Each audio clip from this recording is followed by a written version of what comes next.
Okay, so looking at the area of a triangle bounded by this line. And then a couple of other things, okay? So we want a triangle bounded by the line, so let's just stop right there. Then we'll read the next part, but let's stop right there and see what we can do with the equation. Obviously, the equation tells us where the graph is. And the graph goes through the point 0, 4. Because if x is 0, y is going to be 4, right? Remember, the first thing we do when we see any equation that we want to graph is we ask ourselves, well, for what value of, or what's the value of y for x equals 0? That's going to be the y-intercept. And then what are the values of x when y is 0? Now, for a straight line, there's only one value of x when y equals 0. Okay, so if y equals 0, we get 4 minus x over 2 equals 0, and we solve that. I'm going to put this y-intercept a little lower because it's negative 1/2. Anyhow, we get the intercepts.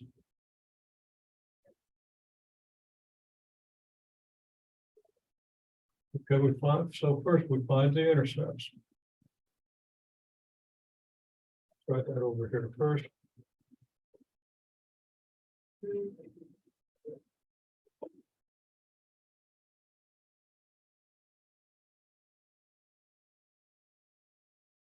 Find the intercept and graph the line.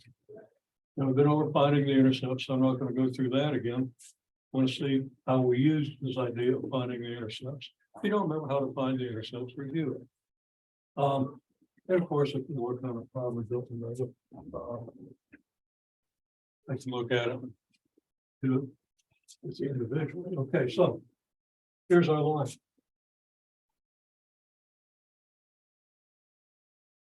Now we want a line perpendicular to this line. Well, the next thing is the y-axis. We know where the y-axis is. So we've got a triangle already. We've got this triangle, and it's bounded by the x-axis and the y-axis. We could find its area. Its base is 8, its altitude is 4, 1/2 base times altitude, which is 16. Now that's not the triangle we want, but it would be easy to find this triangle. They throw a little curve at you, actually kind of a big curve. You want the line perpendicular to this that goes through the origin. Okay. So 2.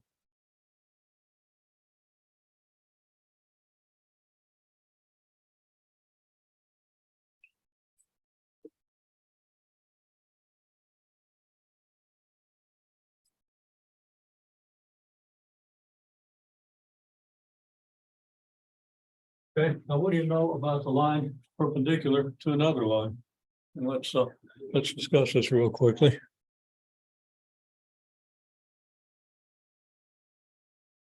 Okay, so we want the line perpendicular to the line that goes through the origin. Well, the line perpendicular to another line has a negative reciprocal slope.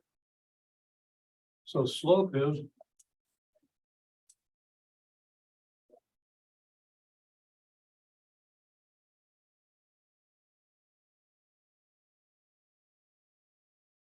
slope is 2. The slope of this line is negative 1/2.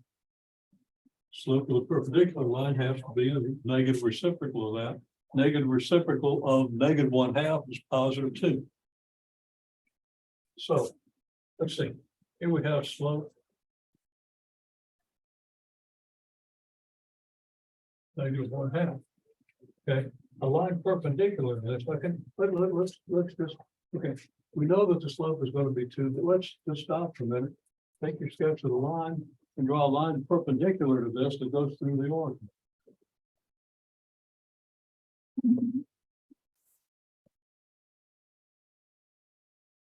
Okay, so what I've asked for is a line perpendicular to this line. I just want to sketch one. Okay, so I can sketch one. Here's one. Okay, that's a right angle. Okay, does that line go through the origin? No. What do I have to do to make that line go through the origin? Well, if I just slide that line along here until It hits the origin, okay? I could even draw, okay, just kind of a light picture here. We don't have, okay? I can draw a bunch of lines perpendicular to this line, right? Some of them hit the origin, and some of them miss the origin on this side, some of them miss the origin on that side. How do I get one that goes through the origin? Well, draw one about here. Okay. And that's what we're going to do here. We're just going to draw a line that looks like it's about perpendicular to this one. It goes through the origin. I even missed the origin by a little bit, but at least you can see what I'm intending, right? So we'll just make the origin a little bigger, you know, there's the origin. Okay. Now, it doesn't matter that our sketch is a little wrong. I'm sure that's not a perfect right angle either. It looks pretty good to me from this angle. I get in front of it. Yeah, it doesn't look too bad. I can see that it's off a little. Okay. And really, if I just tilt it back this way, it might even hit the wood. Okay.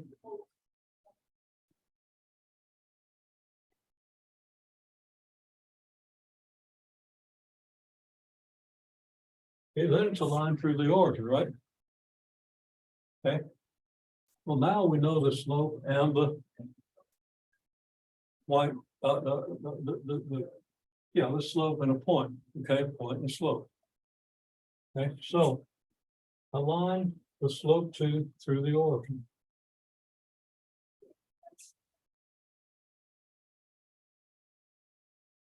Okay, the slope of this is 1/2. The slope of this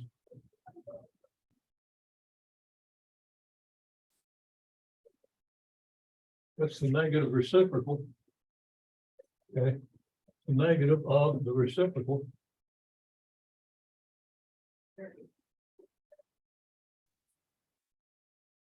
Which is 2. Well, we want now a line of slope 2.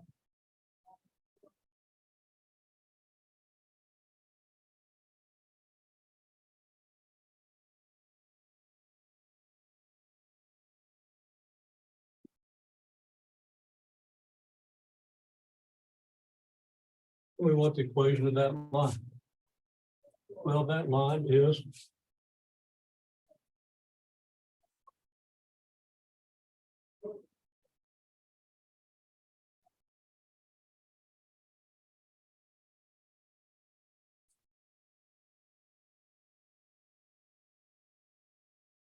y equals 2x. Just using the point slope form of the line. Again, I'm not going to go through that. We're trying to analyze there. You got to know how to find the line through a given point with a given slope. Okay, that's something. There's a formula for it. There's a picture for it. Okay, so we got to know how to do that. Now, in my course, we haven't been there yet. Okay, so we're talking about some aspects of the line, and really what we're talking about is how to analyze the problem step by step. Okay, first step, draw the graph of the line. As soon as you have a line and we're doing something with the line, draw it. Okay, then and the y-axis, you know, is bounded by the y-axis. Well, you get triangle bounded by the y-axis for the line between here and wherever. But that's, you know, you can't do much with the idea of the y-axis until you get the line perpendicular to this line through the origin. Now, what do we know about perpendicular? Has negative reciprocal slope. Now we know the slope of this line and a point on the line. Once we know the slope and a point, we can find the line. Okay. And it's not too difficult. There's a formula for it, and there's a picture for it. Okay. And we've talked about the picture. The book's giving you the formula. So here we have it. So there's your picture. Now we have a triangle. Can you see the triangle that's bounded by the y-axis, this line, and this line? Well, yeah, the three of them come together here. Here's your triangle. Okay, so here's the triangle.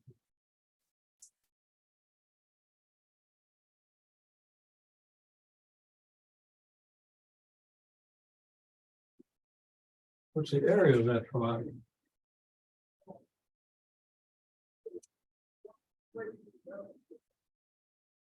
That gets a little bit complicated. Okay, this is a pretty challenging problem. Okay. Where's the base of this triangle? The X. Well, the base, you're going to want the base to make a right angle with the altitude, okay? This is a right triangle, so your right angle is here. So this is going to be your base, and this is going to be your altitude. Okay. Now, alternatively, you could let this be your base, and this here be your altitude. So let's draw a little bigger picture.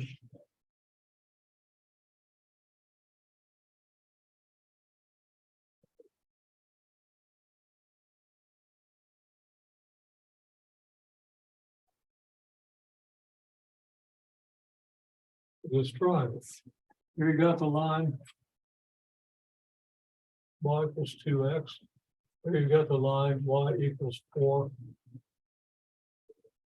minus x over 2. We can find this point. It's a point of intersection between this line and this line. Okay.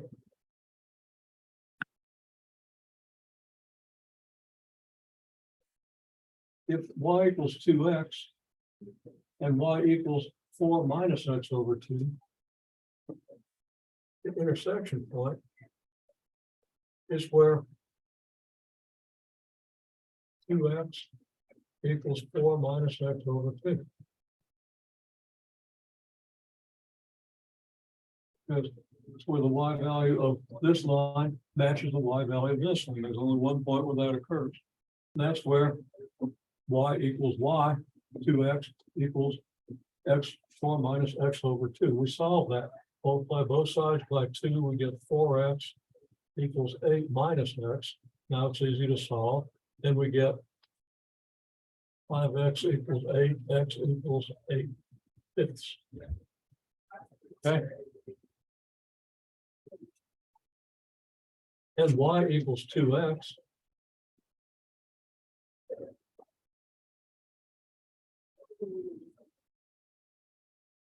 That's 16/5. Now we know the coordinates of this point.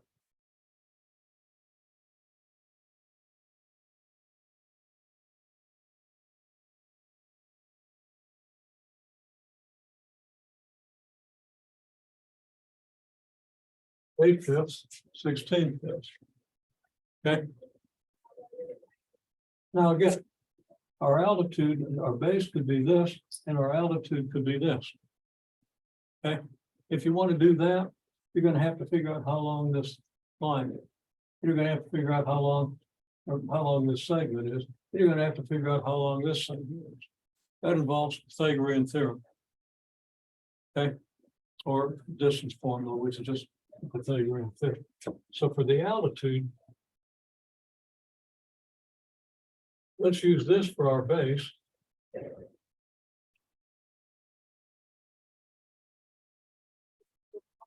And let's use this for the altitude.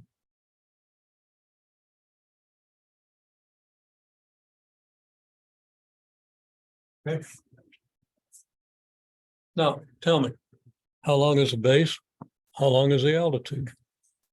Don't tell me yet. Okay, take a couple minutes. Somebody came up with it. First of all, came up pretty quickly the idea that the base is 4 because the base is right here on this triangle. This is an enlarged version. Okay, base here goes from 0 to 4. Base is 4. Okay, the altitude, well, the altitude goes from here to here. How far is it from here to here? You don't need a formula. You just need to say, well, the x coordinate here is 0. The x coordinate here is 8/5, so it must be 8/5. And somebody came up with that. Okay, took a few minutes, but somebody came up with it. Also, you can see it. You just draw your projection line down here. That's the line x equals 8/5. And you see that distance here is the same as the distance from here to here. Well, this is from 0 to 8/5, right? So there we have it. So here's our altitude.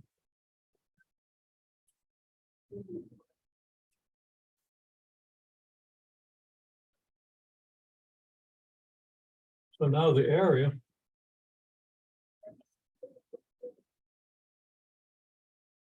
is 1/2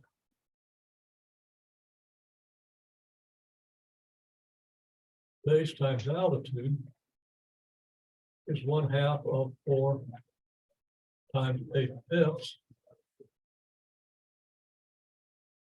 which is 16/5. Now we see that there's a lot to this problem. And for example, you got to know what the area of a triangle is. And you got to know if the area of a triangle, well, the base and the altitude are perpendicular, and you got to know the geometry of a triangle, which I can't take time to teach in this class, although individually we can look at it. I mean, that's it. Your base is any side of the triangle. Your altitude goes from the base to the opposite vertex of the triangle, okay?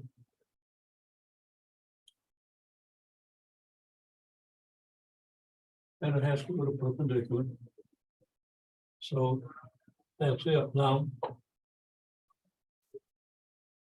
our educational system does a terrible job of teaching people basic geometry, much less linear geometry, okay? So there are thinking skills that people just aren't getting, and there are details about geometry that people aren't getting. I mean, this applies to everybody across the full spectrum of the educational system.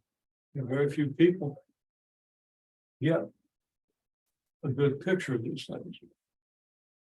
So it makes it doubly difficult to approach a problem like this. The other thing that makes it difficult is there's several steps. You've got to be able to break it down one step at a time. You can certainly draw the line. Okay. Then you need a line perpendicular to the line. Well, you have problems in finding equation of a line perpendicular to the line. First of all, you have problems that say, are these lines perpendicular? And you test, do they have negative reciprocal slopes? Okay. Then you have, well, find the equation of a line if you know the slope at a point on it. Okay. Once you know the slope of the perpendicular line, which is really easy if you know to do the negative reciprocal of this slope, assuming you know how to find the slope of this line, you can find the slope of the line perpendicular, and if you know a point on that line, you can find its equation. Then you can find the point where the two lines meet. You got y equals this and y equals this. So you just set this equal to this and you get the x coordinate where they meet. And you plug that in to the equation, either equation, and you get the y coordinate.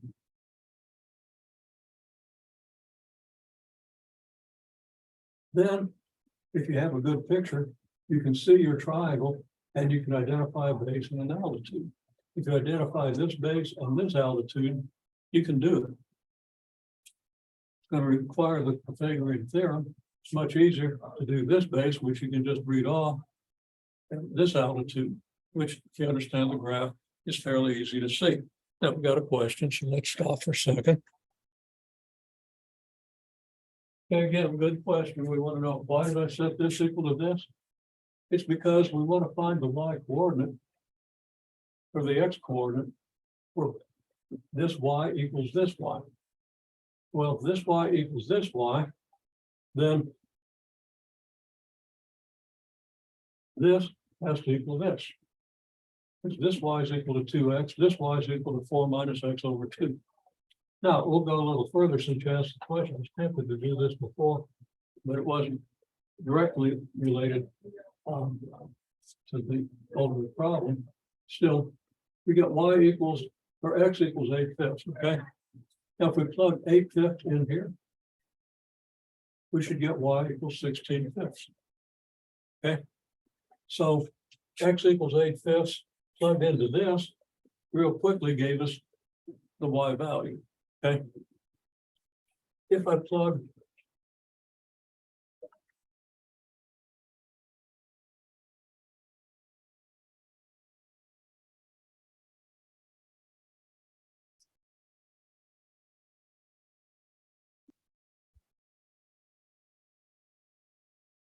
if we plug 8/5 into this, we get y equals 4 minus. We're going to write that as 1/2 of 8/5. I've got to assume you can do that arithmetic, which gives you y equals 4 minus 8/10. What's 4 minus 8/10? Well, let's go ahead and see. That's 4 minus 4/5, which is 20/5 minus 4/5, which is 16/5. Can you notice that matches this? So if x equals 8/5, y equals 16/5 for both equations, which means this point is on both graphs. Okay. Now, if you're in my section where we're taking time to really build a foundation, then we're going to have to go real quickly, starting like right now, through the assignments in the course, because we can't really take any more time to overwhelm you. We'll still talk about these things, but that's why we have this class. Okay, so there's a lot of stuff involved in this solution that isn't going to be second nature. Students in my section, okay? And it's probably not second nature to students in anybody else's section right now, okay? It's a stretch, because this is a pretty challenging problem, but this is the level of pre-calculus, okay? It's a level of a pretty challenging pre-calculus problem, but it's pre-calculus, okay? And there's a lot of stuff at that level in a pre-calculus course, which is why we have this simple course. So if you're in my class, you've seen where all this stuff about equations of a straight line can go. And we talked about equations of straight lines in here, okay? We've actually moved on, we're talking about quadratic functions now. But you've seen it, so when you do see it in class, which you're probably going to like today, you're able to put it together, okay? At least you have a picture of how these things can be put together.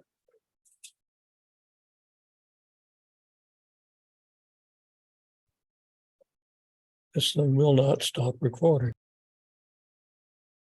Okay, so we have a much easier problem because we're not actually trying to do anything with the line that we're going to get here. And we're asked to find a line parallel to a line with this equation through the point -3,7. Okay. So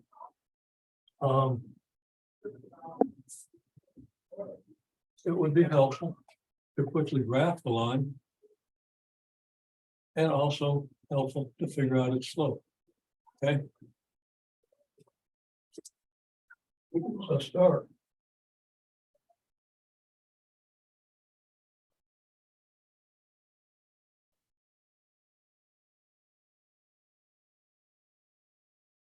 Graph line, and maybe using the graph or maybe using something else, find the slope.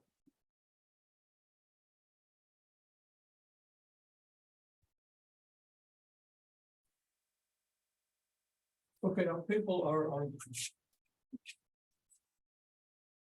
doing everything but graphing the line, which is the first thing I recommend that you do here, so you have a picture, okay? How do you graph the line?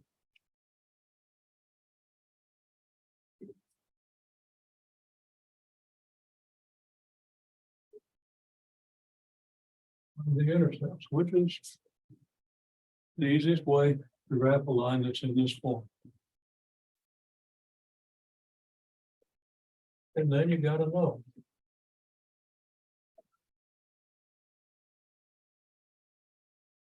Y-intercept happens when x equals 0, the x-intercept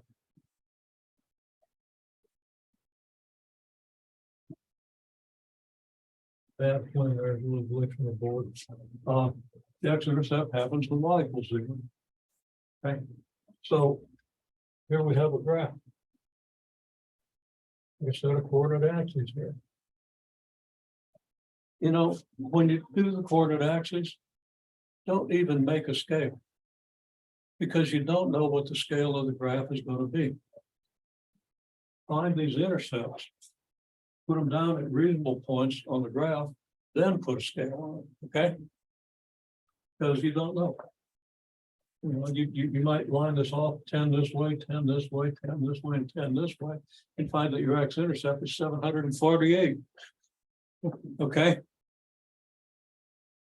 What good does your scale tell you if you don't know how big the scale needs to be, right? Which is why we're talking a lot about scaling. So we just slop down a graph. We're not going to do anything with this graph. We're not going to make estimates. We're going to use this as a picture to hang our analysis on, okay? We have something to look at, so we have something to think about, okay? Give ourselves a picture to look at. So we graph this. Can we find the y-intercept and can we find the x-intercept?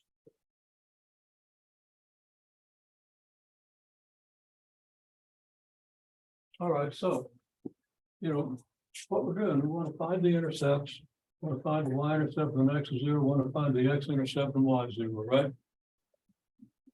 Now, a lot of people are trying to involve this point in this task of graphing the line. This point had nothing at all to do with this line. Okay. Now, once we find some details about this line, then we're going to try to draw another line with the same slope that goes through this. Because we're trying to do a line parallel. Okay. But we want to focus our attention here because we try to focus your attention on all the aspects of an unfamiliar problem. It's kind of like trying to herd cats. Okay, they're going to slip away this way, that way. They're not going to cooperate with you. Focus on one thing at a time. And when you got that one thing, then the next thing is going to become simple. Rather than trying to do the whole thing all at once. Okay, so we isolate the question of finding the line parallel to this line. I'm sorry, we isolate the question of trying to graph this line. We want to focus on this line. We want to find out what we can about this line so that we can use it to find a parallel line to another point. That's cats. They're out there running around the field. Okay. We can isolate this because we know how to do this. We know that to find the graph of a line, there are a couple of things we can do. We can use slope and intercept. Or we can use the two intercepts. When you can use the two intercepts, I recommend that you do so. Because it's really straightforward. You have to know what the intercepts are. Okay. So to find the intercepts, the y-intercept occurs when x equals 0. The x-intercept occurs when y equals 0. So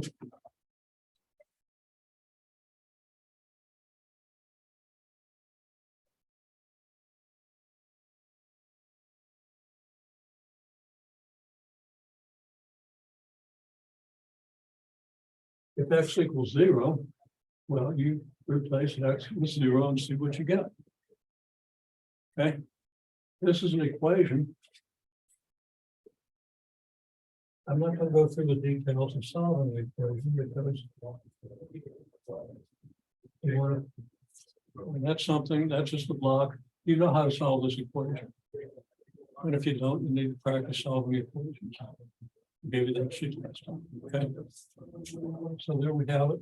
We solve the equation. So we get y equals 10.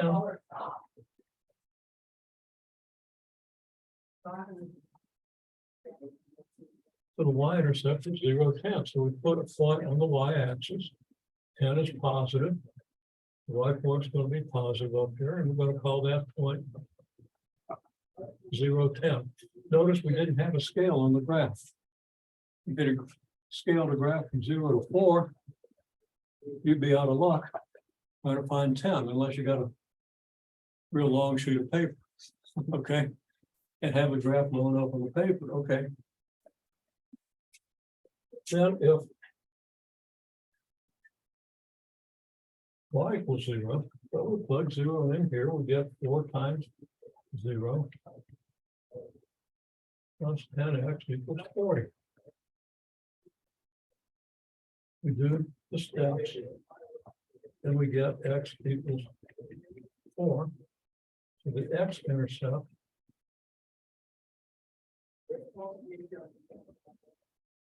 is 4, 0. Now, there's no reason to use different scales. You know, 10 and 4. If this is 10, then 4 works just fine right here.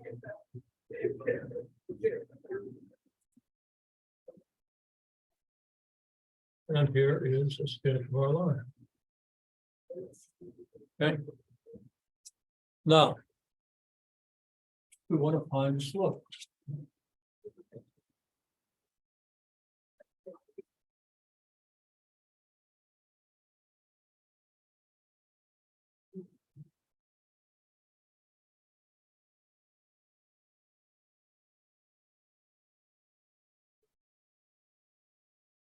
Okay, this is a standard form of an equation of a straight line.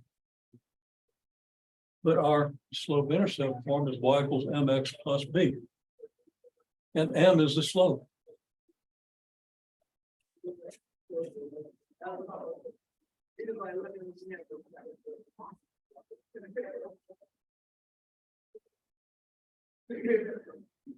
So we want to put this line into a y equals mx plus b form. Means we solve this equation for y.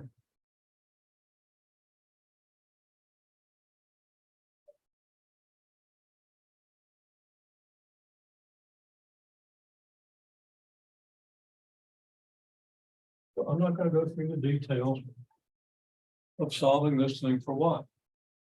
We subtract 10x from both sides, and then we divide both sides by 4. Okay. And we get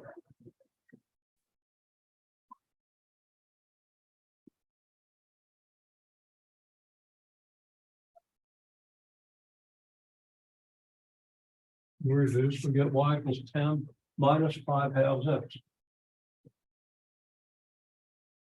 Okay. And we identify the slope here. Yeah, the slope's what's in front of x.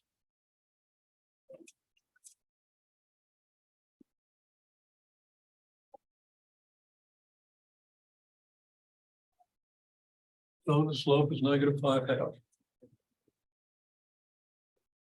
Alternatively,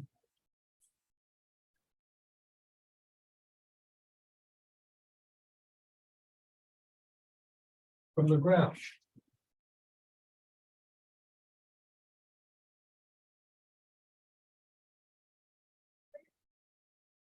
we've got us a fundamental triangle here.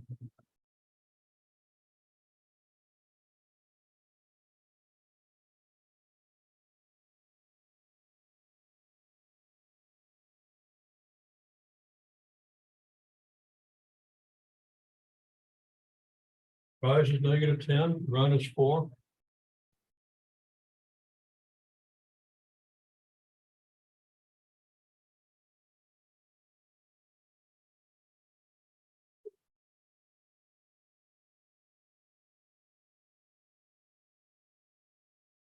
Slope is negative 5/2. Okay. Rise divided by run, negative 10 divided by 4. Negative 5/2. Tells us the same thing.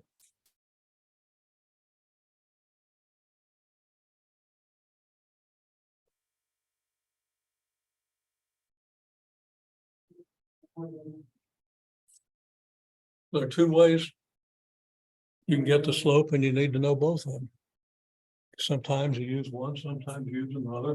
In this case, you can take your choice, but I still recommend, once you have your graph, it's going to be really easy to identify the slope. But you also want to solve the equation and verify that it works out, because if you make a mistake getting one of your intercepts, this is not going to agree with this, and then you got to figure out what it is you did wrong, okay? Okay, now. Right on the procedure here, I'll try to get this to you. Procedure is find the y-intercept when x equals 0, right? Find the x-intercept, that's when y equals 0. Then slop down a graph. I slop down a graph, you notice I didn't even scale this thing, okay? I didn't even put numbers in this thing. I just slopped down a graph, said, yeah, that's close enough, okay? Because I'm just doing a sketch, a rough sketch or something to keep my attention, okay? Something to look at, something to represent what we're doing, okay? Then the next step is be happy for a minute because you've got this graph, okay? Now then we continue and we get unhappy for a while because we've got to do things with it. But each step of this thing is something that you should know at this point, and if you don't, well, keep practicing, okay? Okay, so.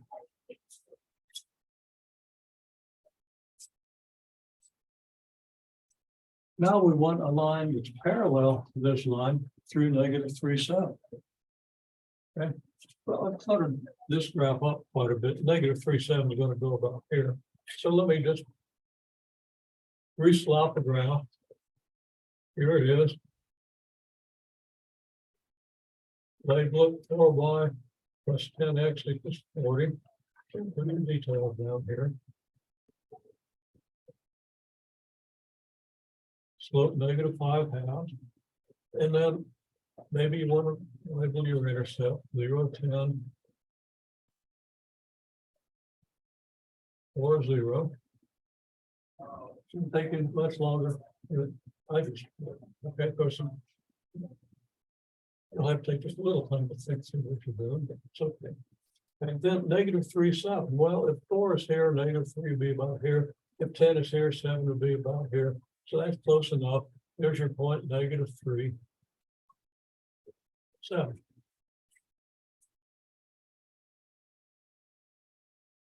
Okay, so copy down that picture real quickly.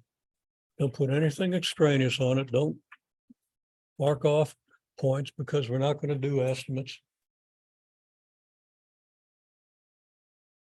Just do a picture that represents the information we have here.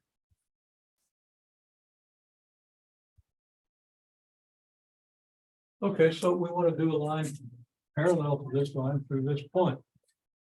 Now, just a side comment. Somebody said, well, could I go like 5 units down and 2 units over here and get another point? Yeah, if you had a good scale on this thing, that would work. Okay. We haven't really scaled the graph, but if you have a well-scaled graph, that's not a bad way to draw a line with a given slope, and I'm glad you know that. Okay, and everybody should know that. But all I want to do is just, come up here and draw a line that looks like it's about parallel to this. Okay. Get my line, let's get a little closer as we go up this way, but it's fairly close. Okay, so here's your line parallel.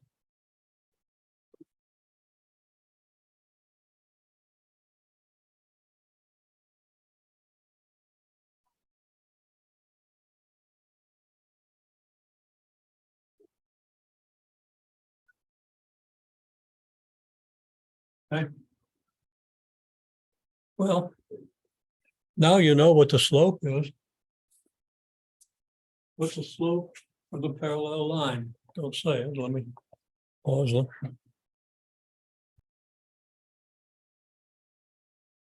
Okay. So now we know everything we need to know about this line except its equation. It goes through -3,7 and it has a slope .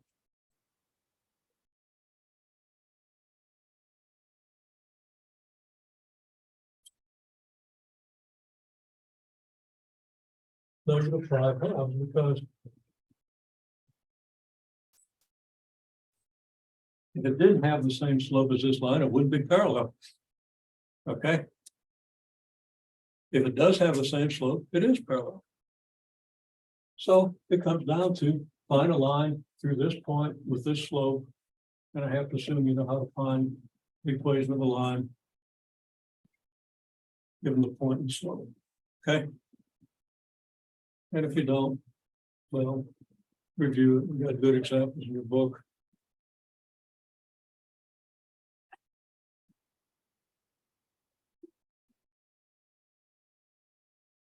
That makes sense?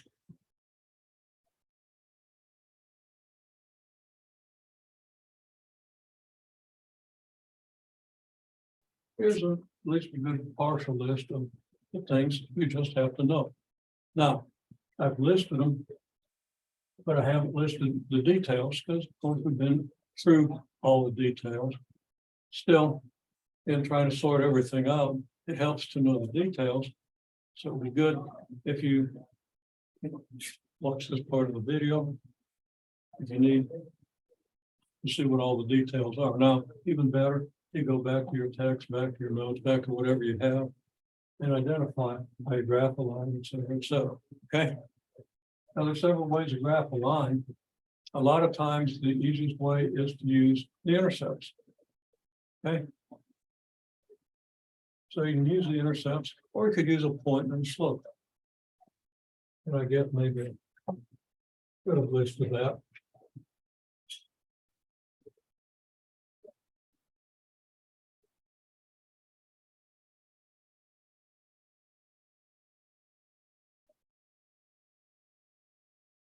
Might be a little hard to read, but that's to use the intercepts or use a point and slope.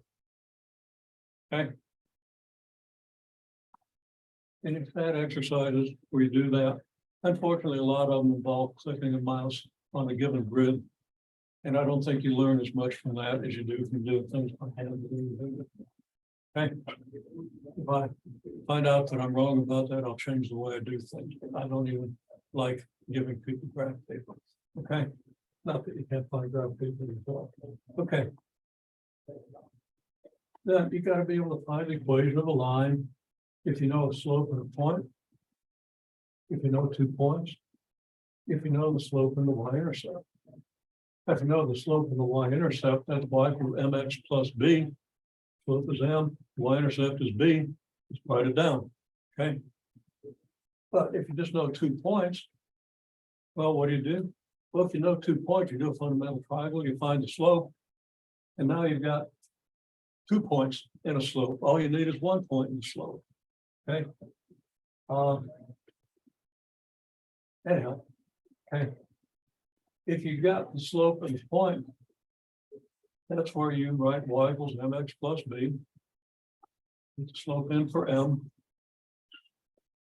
And then take the coordinates of your given point, x and y, and you can solve for b.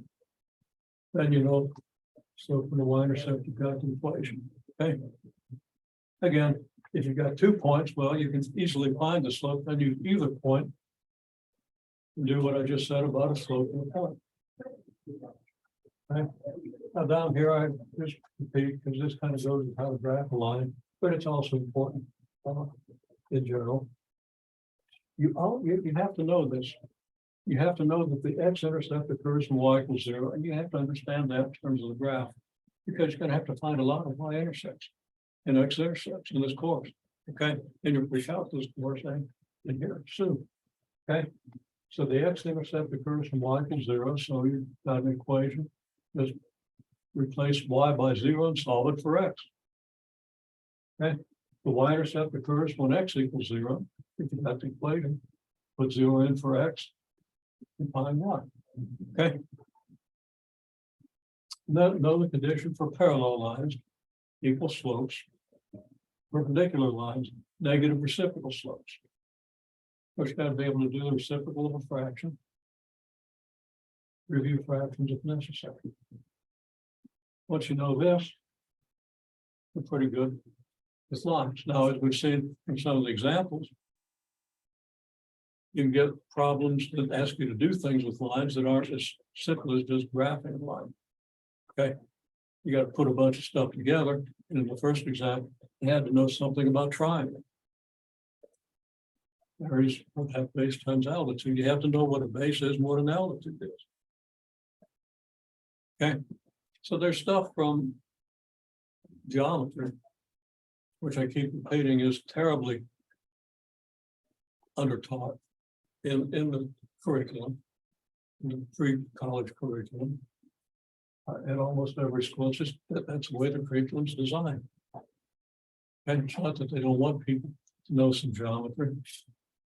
But, well, that gets into all kinds of complex questions like who you teach geometry to, the people who are going to understand it and the people who never would.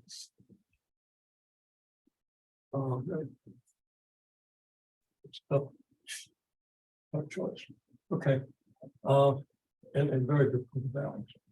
So anybody's out there trying to balance it has my sympathy. Okay, anyhow. It's a summary. Now you can put that in your own terms. You can refer back to it when you have a problem if you happen to forget something. Okay. And I'll write you out a procedure. I got it on paper. All I got to do is type it out and send it to you. All I got to do is remember to type it out and send it to you. If it's on the paper, I probably will. Okay. Now we're moving along pretty well here. First place, I'm going to put time on this axis and I'm going to put the money on this axis. Because the money goes, the time moves on, whatever happens to the money, right? So we're going to call that the independent variable. Now, if you did it the other way, it's okay. You still answer the questions, okay? So your model might not look exactly like it is here, but I'm going to put time in days. And I'm going to actually label that on the graph because then when I look at the graph, I can always see clearly what everything means, okay? And this is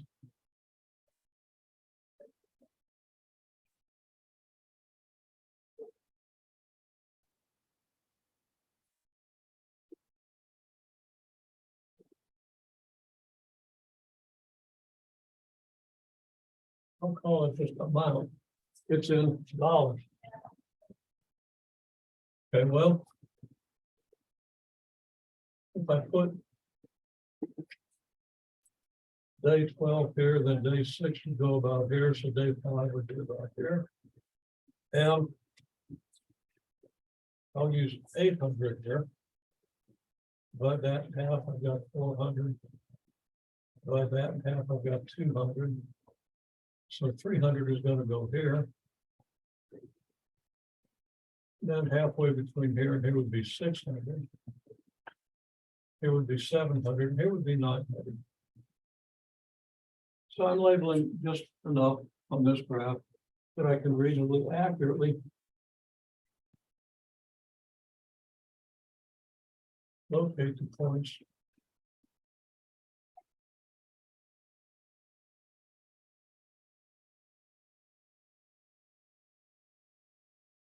I have 300.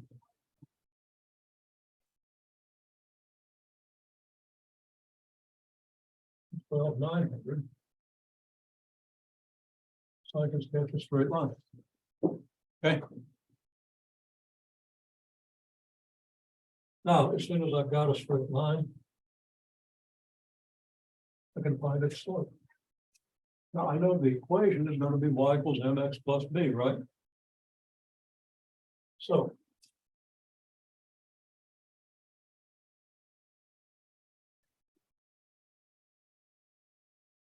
I've got to find M and I've got to find B.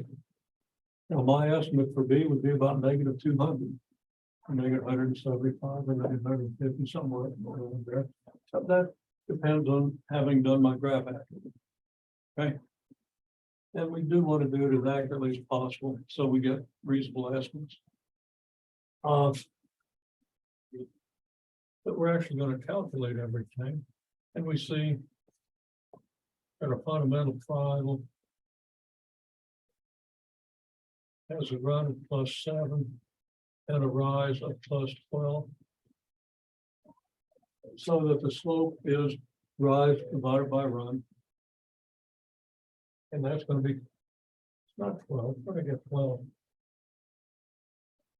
Must have seen a foot, oh yeah, okay, so, see where I saw 12. Rise is 600.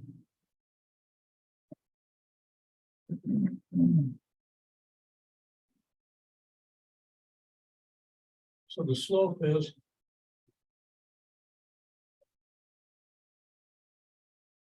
600 over 7 without a lot of explanation. As soon as you have 2 points on a graph with a straight line, you want to do the fundamental triangle. You can use an equation, y2 minus y1 over x2 minus x1, which doesn't give you a picture. Or maybe it does. It doesn't give everybody a picture. I want everybody to have a picture, so I want everybody to do a fundamental triangle. Okay. Then if you want to compare that with the formula, well, y2 minus y1 would be plus 600, 900 minus 300. x2 minus x1 would be 12 minus 7, that'd be 7. 12 minus 5, that would be 7. So you'd have 600 over 7, right? Divided by 1. Okay, or y2 minus y1 over x2 minus x1. But there it is with a picture that really makes sense of it. Okay. So there's our slope. Anyhow, that tells us now that y equals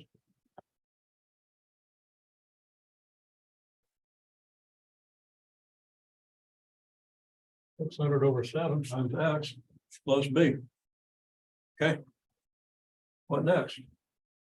We don't have an equation yet. Okay. Now you don't want to go forward and start using these questions to answer the question, what's the equation of that line? Because this information doesn't give you any information at all about the equation of the line. You get the equation of the line, then you start plugging in this stuff. Okay. So the idea you're going to plug in this stuff is great, but don't be plugging in this stuff until you found the value of b. So that then if you know y, you can solve for x, you know x, you can solve for y. So we're going to find b. How do you find b? Well, let's just take the coordinates here, 5, 300. Okay. Well, y equals 300 and x equals 5. So we put 300 in here. And x is going to be 5. And we're going to have our 600 over 7 here multiplied by x. I'll put some parentheses there. And then we have plus b. Color coded these things so you can see what comes from the fundamental triangle and what comes from the coordinates of the point that we choose. I could have used this point equally well. I would have gotten the same solution for b. Okay. But it's all for b.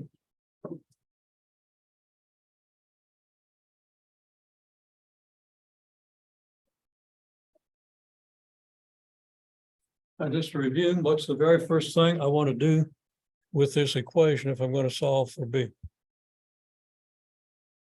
Not just stress, but the first thing you do here, because nobody wanted to tell me, is you multiply by any denominator you see. Okay. You see a denominator 7, multiply it out right away, and then it gets very simple to solve the equation. You don't have to deal with the fractions. You really got to get used to that. Okay, I emphasize, I said it a minute ago, I say it from the screen. I'll say this hundreds of times. Okay, every semester. Get rid of those denominators. Okay, so well, the denominator is 7. So we're going to multiply 7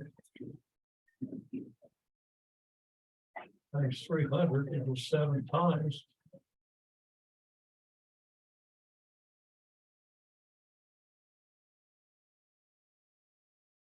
this. Now, when I multiply both sides by 7, I multiply the whole plane side by 7. Okay? Because people will tend to multiply this by 7 and not multiply b by 7. They'll multiply this by 7, they'll multiply this fraction by 7 because that's what they're focused on, but they won't multiply b. And at that point, you're dead in the water. You're not going to get a right solution. Okay? So you actually write out 7 times parentheses, whatever's on this side, 7 parentheses, whatever's on this side. And you don't skip any steps, okay? That saves you a whole lot of trouble. You know, hurry to get the solution, I understand, but you don't want to rush through this. Okay? Now, 7 times 300 is 2100. Distributive law here says I've got 7 times 600 over 7 times 5 plus 7 times b. Now I write automatically 7 over 1 because I've got a fraction rather than a multiplier.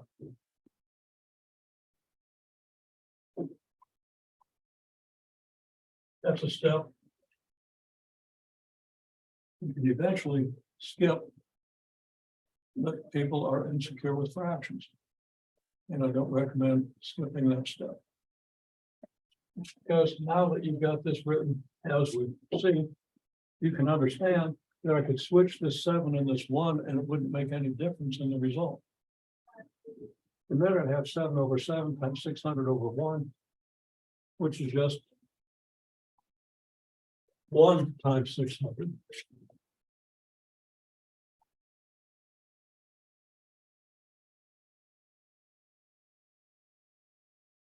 And I'll save my multiplication by 5 for the next step. It does take long to write this down.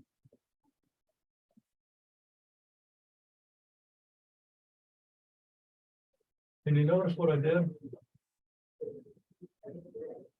I pretended to make a mistake here and wrote B instead of 7B.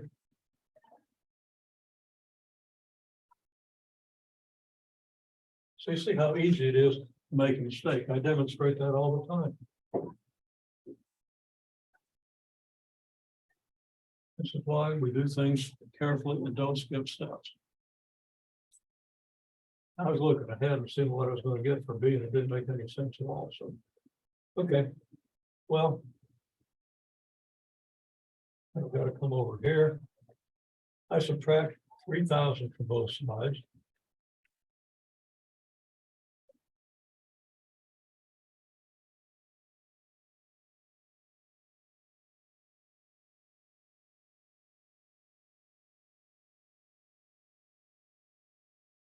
I'm emphasizing I got a minus 3,000 here and a minus 3,000 here.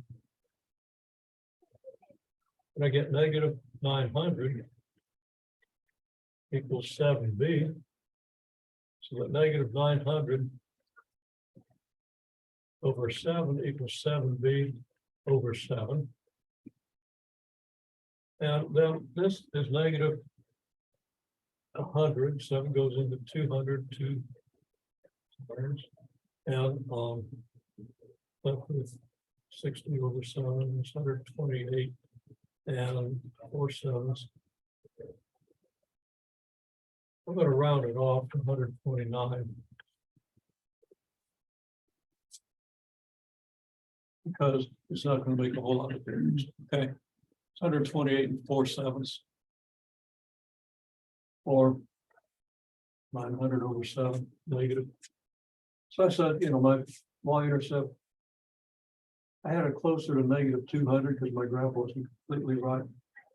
And it actually, if I'd have hit this point accurately, it would have been even wronger. But still ballpark reasonable that negative 129 would be my y-intercept. Okay. So if you do a careful graph, you can kind of confirm results you get from the equation. Okay, so now I've got B. So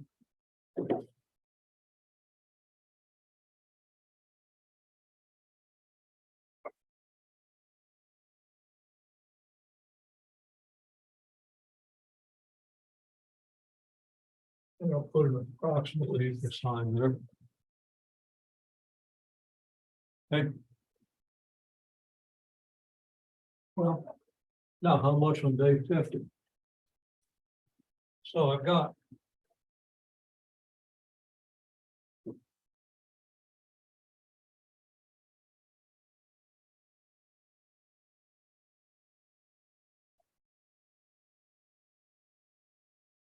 Day 50.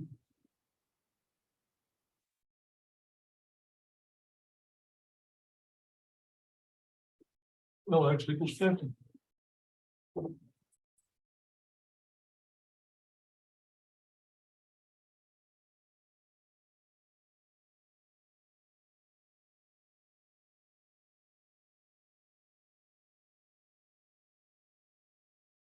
But I can do that arithmetic. That's 30,000 divided by 7. Okay. And that's like almost 400.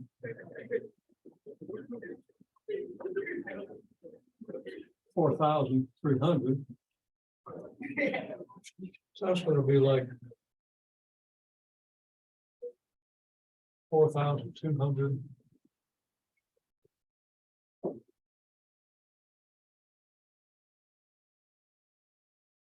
And you have a question that, make sure that makes sense. So day 50, you got $4,200.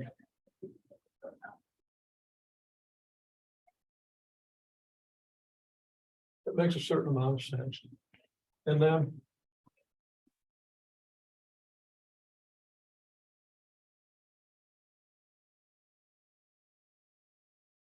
get that's $10,000, y equals 10,000.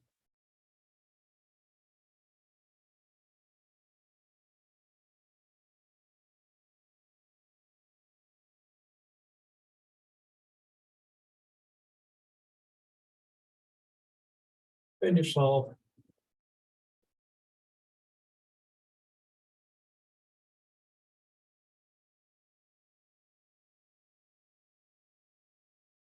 For x. Now, many of the problems that you have with homework were of this very nature. Had a problem about moose population. Moose population is this much in this year, it's that much in that year. Okay, well, you put the years here, you put the moose population here, you have enough information to put 2 points on a graph and do all of this. Okay. So many of the questions that you have in the application section can be applied by just using this exact same method. You just have to locate 2 points in a graph, you get a linear function. Okay. Now, of course, sometimes you're given information that will give you a point and a slope. In every one of these cases, you can put that information on a graph, at least a sketch. Okay. And use that as a guide to get an equation you can use for the straight line. That's all there is to it. Takes practice.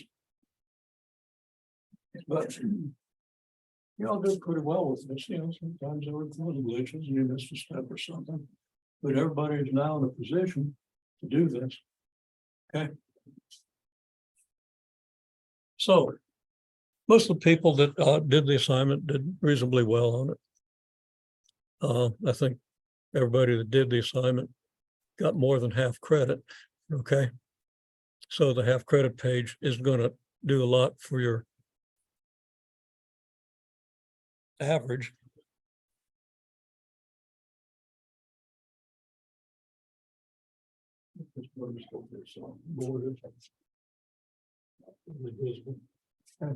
But wouldn't be a bad idea to go to the assignment. It's still open for practice, or the half credit page, which might give you some different numbers, and do a few of these so you really lock in that whole idea. Okay. And that's pretty powerful stuff. There's a lot of things that work for linear models. Also, if you do this for linear model, well, we're pretty soon going to learn to do it for quadratic model. We got some curvature. And most of the principles are the same, but of course, you can't get a curvature from a straight line. And you can't get a curvature from 2 points, but you can't get it from 3 points. And most of the curvature we're going to look at is transformations of your basic squaring function. Or maybe a square root function. Okay.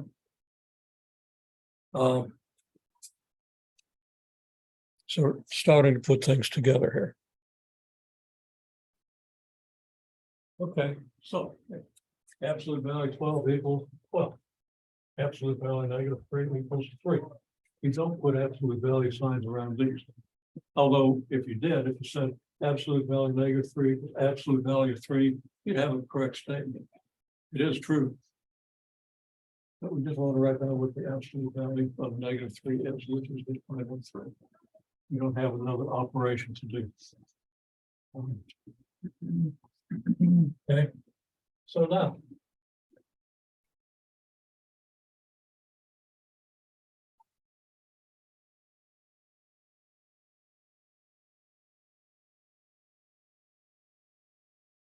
Absolute value of x equals 8. What's x?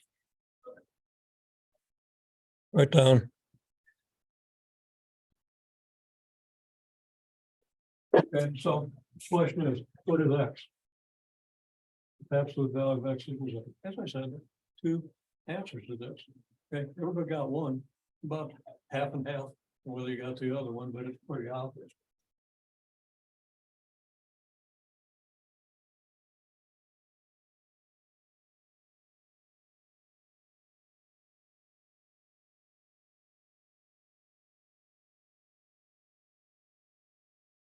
X can be 8, x can also be -8. Okay. Because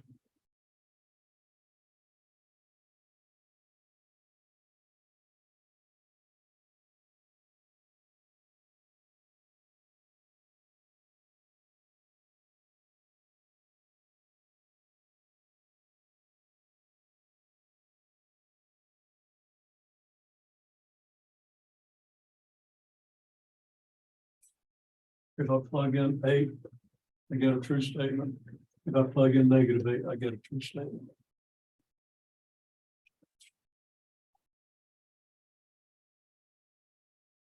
Another way of looking at it.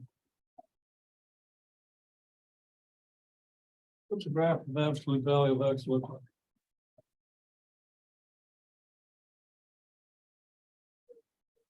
Well, let's make a table.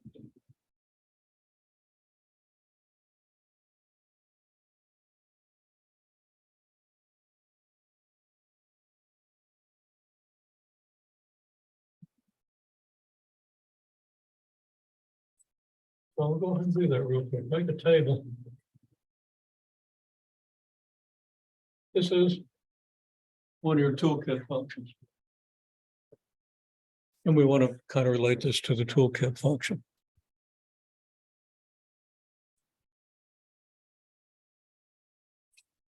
Scale the graph.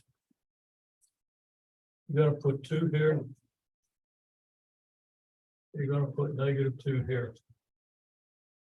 So that the origin is halfway between -2 and 2. And you're going to cut each of these intervals from 0 to 2 and -2 to 0 and half. That's going to give you 1 and -1. Then you cut each of those in half. And you get 1/2 and -1/2. And you put 2 up here. And you do exactly the same thing.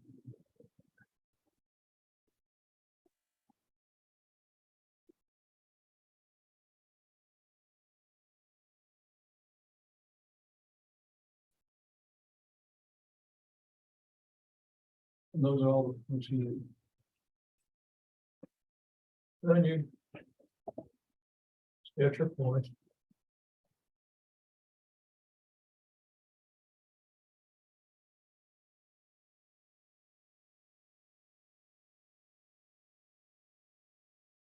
And if they don't lie on a straight line, you didn't scale your graph right.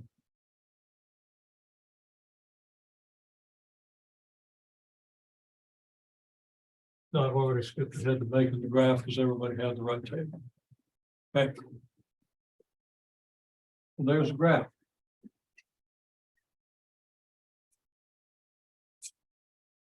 Well, if I want to solve the equation absolute value of 8 equals 8, my graph doesn't go out to, doesn't go up to 8. Okay. And it does go over 8 units either way.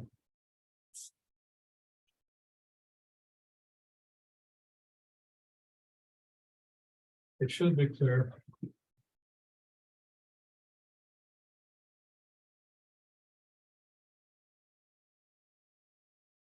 But I could do this.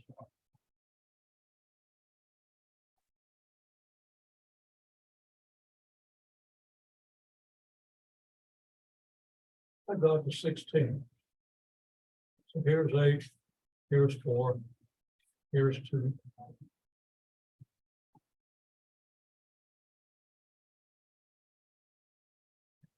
$16 here is somewhat bigger than the 16 here.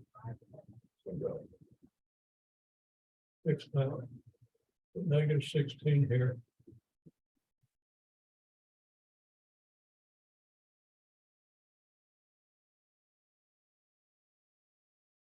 I do some subdividing.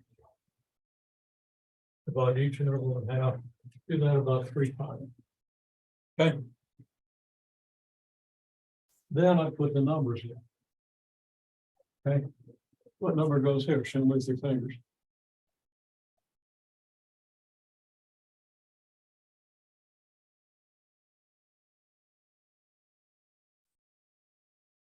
Divided the interval from 0 to 16 in half to get this number, right? Okay. Now that should be second nature. Using numbers that are easy to cut in half. I see that I have 8 here.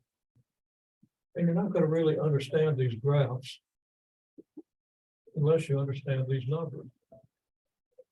I'm going to get 4 here and 2 here, here's 2, here's 4, here's 8. Each of these is twice as close to the origin as the one before it.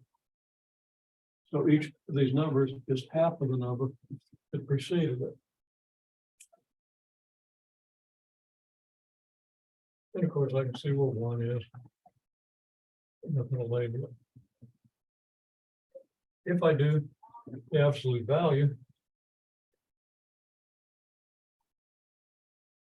absolute value negative 16 is 16. Absolute value of 16 is 16. So I have these 2 points, and the absolute value of 0 is 0, and everything else is a straight line. There's another picture of the absolute value function that you can understand easily. You understand this, and understand the numbers and the geometry of cutting things in half. Okay. That's all you need. You know, that is decent number sense, okay? And people come into this course without decent number sense. You don't understand the numbers, you don't understand the graphs. Well, there's 2. Okay, so we have to understand these numbers. I'll actually be sending out another exercise that I'll recommend.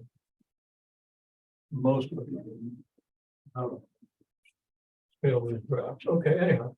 So we want the absolute value of x to equal 8. Well, this is a graph of y equals absolute value of this, of that. So is this. This graphs with different scales. Make the scale as big as we want, big as we need. Since we're dealing with absolute value of x equals 8,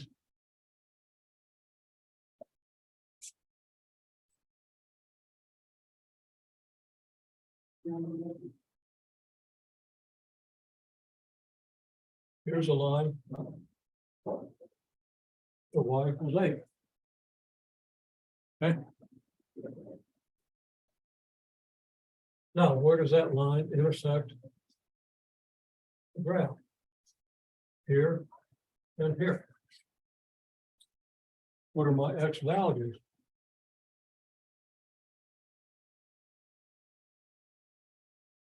So the x values both from my graph look like they're close to 8 and negative 8. Okay. Incidentally, I've been putting the negatives in these numbers. Okay. So from the graph, it appears that the solution to the equation absolute value of x equals 8 would be close to -8 and 8. Of course, we know that the solutions are -8 and 8. That's really obvious. Okay. But you understand that in terms of the graph. We've had a completely accurate graph and did completely accurate projections. We would get these two numbers. Okay. Now that's important because we're going to relate that to an absolute value equation. So what if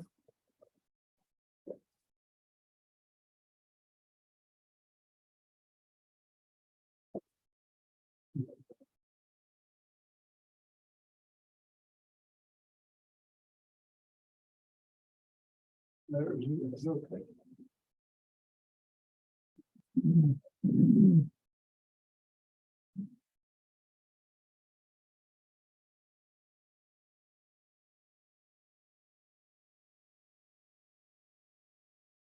Of absolute value of x minus 3 equals 8.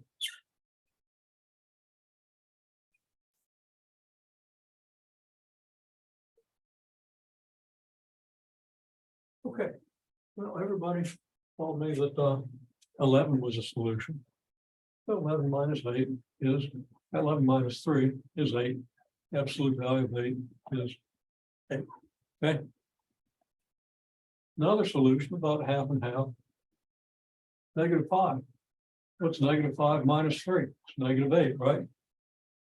And that gives you absolute value of -8 is 8.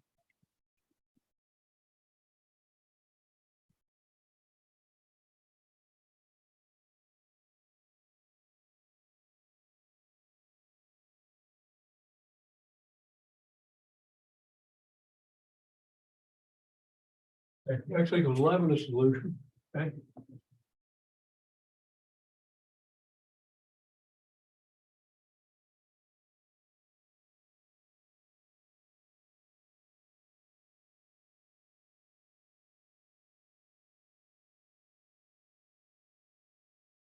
That's -5 minus 3 is -8, and the absolute value of -8 is 8. Okay. Now, that's great, because the numbers here are easy. What it was 78x plus 328 equals absolute value, equals 14. Okay. Good one method. You're not going to figure that out just by trying different numbers.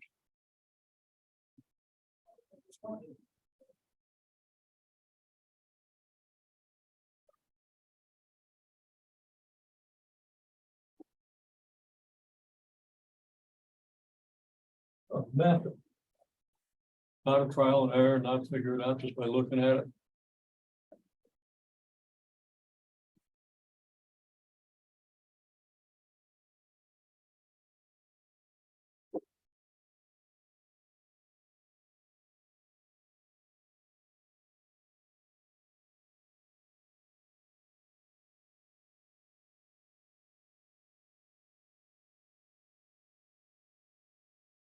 Write it out correctly in a minute. Okay, absolute value of x minus 3 equals 8 if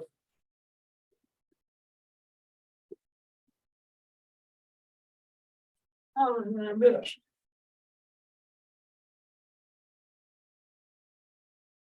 Do that? Exactly what I intended to do. Okay, now. Oh, now I've got green talking again. Ah, not even close. Okay. I can't help myself, I'm sorry. X equals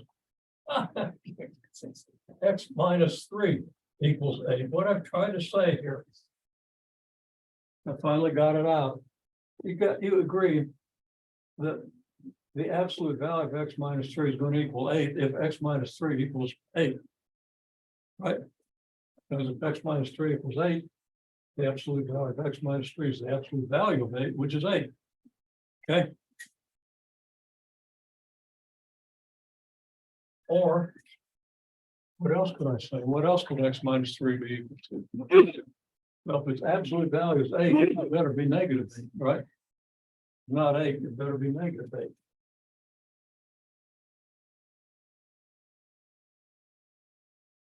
So that's all you need to solve an absolute value equation. You just have to understand that. And then, of course, this and this are very easy to solve. Okay. So here.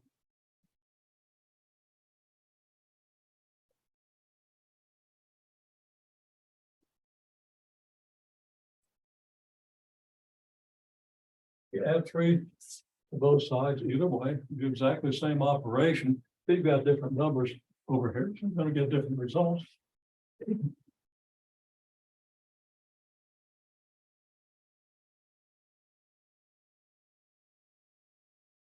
Solving this equation ends up with x equals -5.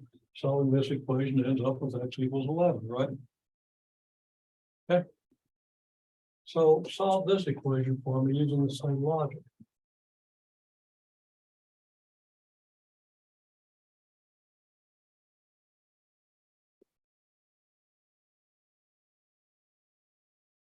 Just write it out and imitate the way I wrote this out. Don't do what you think you ought to do. Unless you think what you ought to do is write out every step exactly as I've written it out, but using these expressions, okay? Write out the logic of it.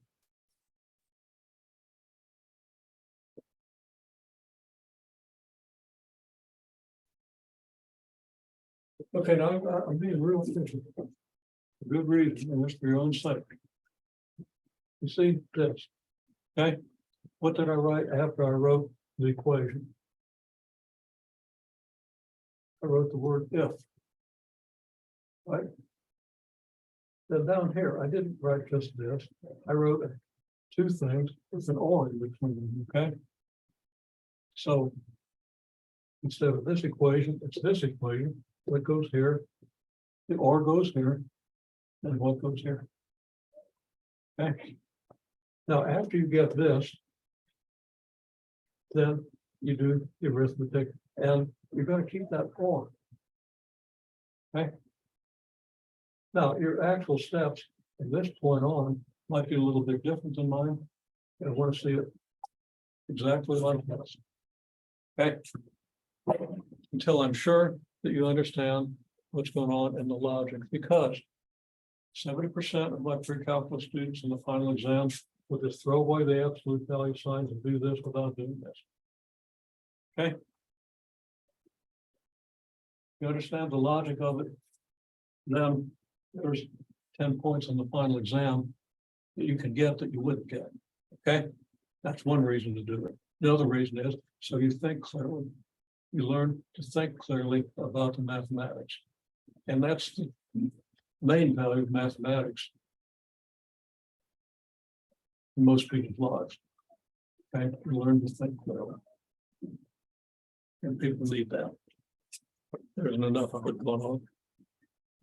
Never has been. Okay. Now, if we imitate what I did here, I have the equation, absolute value equation, then I have the word if here.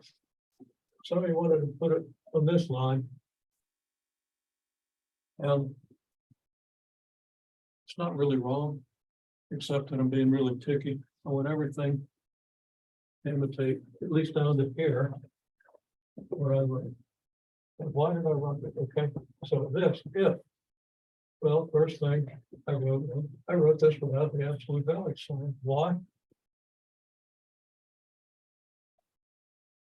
Because if 7x plus 2 is 12, then the absolute value 7x plus 2 is the absolute value of 12, which is 12. Okay, so if x satisfies this, it's got to satisfy this. Now there's another way, because as we saw, like absolute value of x equals 8 has 2 solutions, 8 and -8, right? Okay, there are going to be 2 solutions. Up here, there were 2 solutions. It was true if x equals 11. We put 11 in and verify it.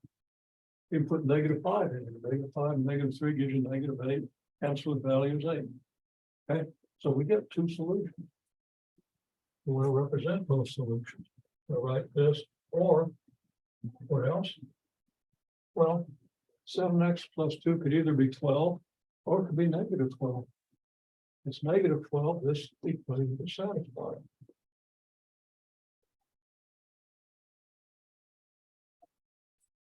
So we write this out. We write out exactly the same form I used here. Now, at this stage, you have two equations and you can solve either one of them easily for x. So I do the solution here. I put a bunch of ors, and finally I get x equals, well, subtract 2 from 12, you get 10, divide by 7, you get 10 over 7.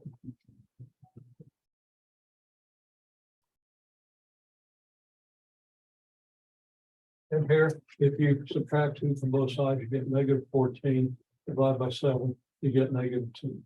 And I'm not going to write out the detail of solving a simple linear equation.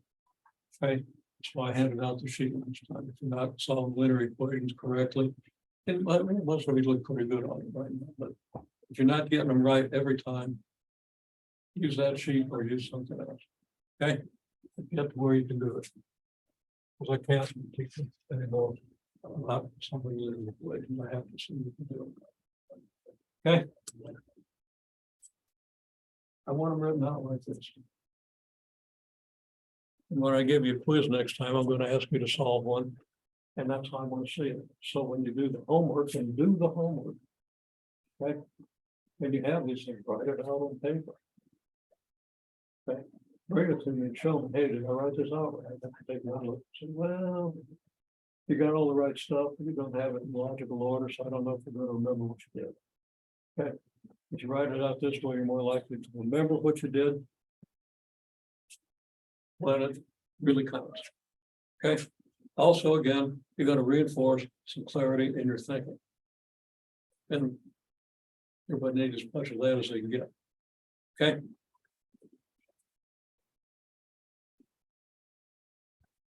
Get through. Yeah, we've only got about 3 minutes. Absolute value of x less than 5. Okay.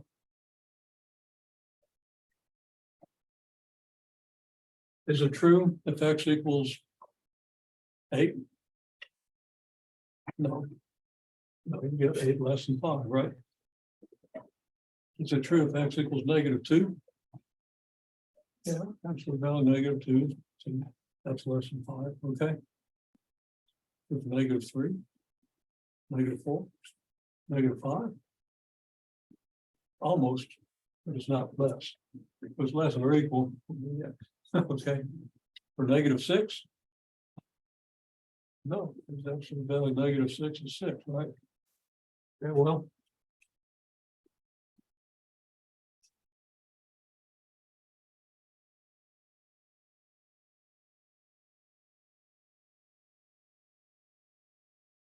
Turns out that the solution to this is -5 is less than x and x is less than -5.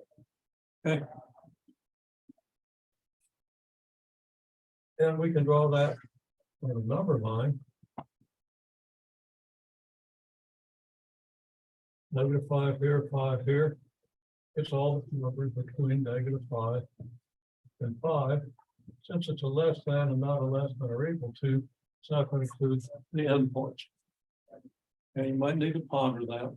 You might need to go look at the tail end of the video to see it again if you're interested in the way I tell you. And of course, OpenMath is going to tell you probably more detail than I have time to do now because we're down to 1. Okay.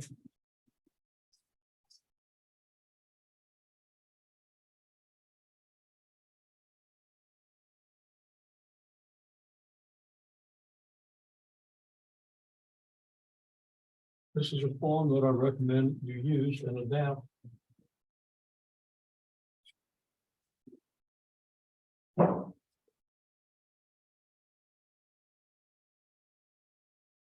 I say this is so if x is greater than 5, if x is greater than 5, yeah, if it's 6, 7, 8, absolute value is going to be 670. It's going to be bigger than 5, right? So, and if it's less than -5, if it's -6, -7, -8, it's going to work. Okay. Now that's an or, because it can't both be this and this. Okay.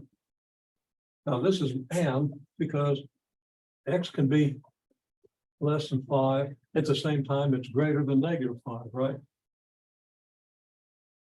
Okay. X less than 5 would be all the numbers from here all the way over. X greater than -5 would be all the numbers from here all the way over. And all these numbers intersect with all these numbers here. And these are the numbers where both these things are true. Okay. Both of these things can't be true. There's no X that's both greater than 5 and less than -5. But if it's this, it's true. If it's less than -5, it's true. And your graph would look like this.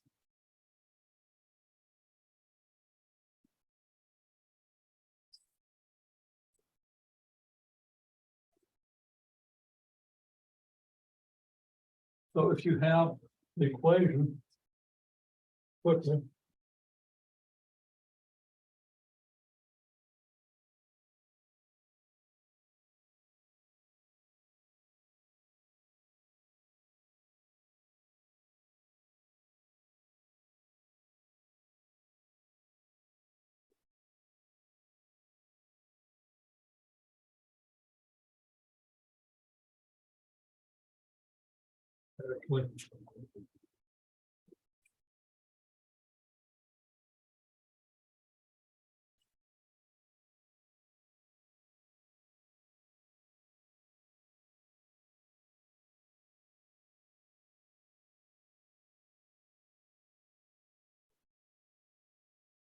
I don't have that right, and let me take the time to write it out correctly. Because I want to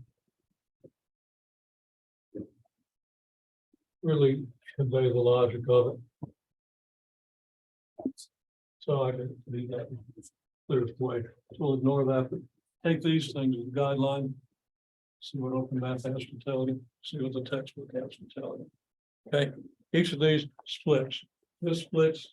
If it were this less than 12, it would split into 2 inequalities, just like this does, with an and.